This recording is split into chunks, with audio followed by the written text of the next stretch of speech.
I den første fase, de første 3 år, havde vi Master for Disse skabt nogle ret gode resultater, men de havde sådan problemer ved at virkelig at vise det på den måde, som vores donorer, Danida, godt vil have, man afrapporterer. Der udviklede vi også et format, hvor til de skulle rapportere i, og de accepterede faktisk formatet uden at komme med nogle indvendinger, før de så fik brugt det første gang, så sagde det her, det går og simpelthen ikke. Altså det passer ikke til den måde, vi arbejder på.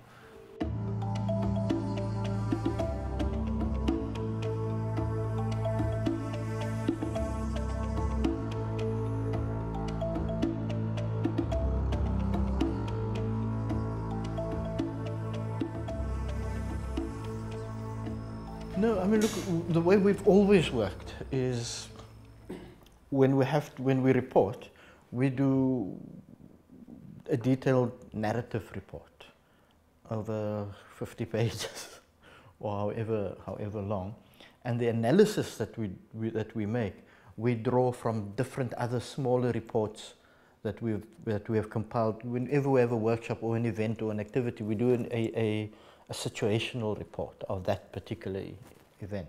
But you will find this document is there, that document is over there, and this other document containing information. They're all separate from each other. So that's the way we used to do things in a sort of labor-intensive narrative manner. We have a template, a reporting template, that we did together with Yannick.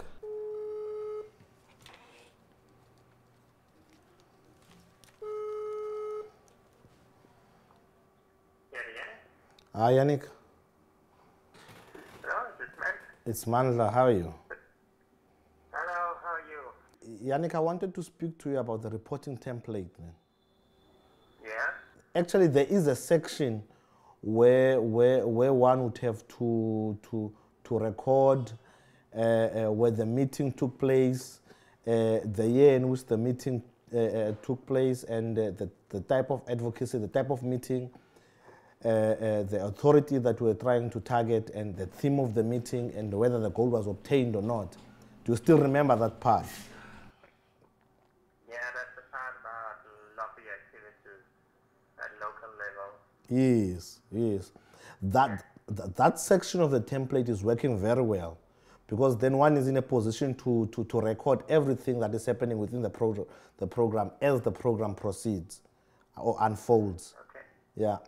But where the problem is the problem comes in where that information has to be generated to another template. Yes, but when I look at the data you entered into the system, I can see that they're looking good. I think it would be an easy thing to correct. I'm also confident that will be the case.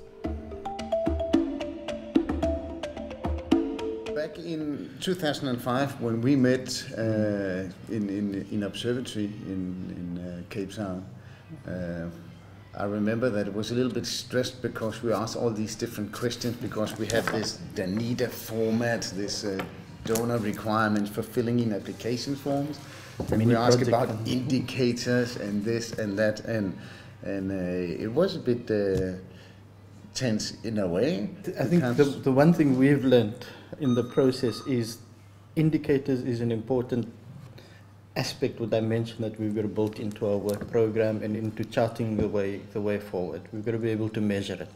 I mean, we didn't like the stiffness with which it comes because we found it off-putting, but yeah, the word indicators is now a feature in our staff meetings, which it wasn't before. One thing I noticed, I can see that you have a lot of data which you enter onto others. Is almost half of the types of activities. For me, it seems like we could develop the template even more to get some more data out of that.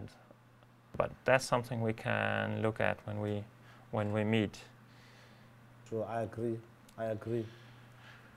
Well then let's talk about that. Maybe let's finalize that when we talk on Monday, the 23rd.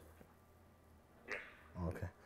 The data is all there. It's captured. It's because we've done it as the year goes on, as each activity completes, we punch it in, so it's there. That's great. And then we just, so that we then are ready to give the report, to just hand it over.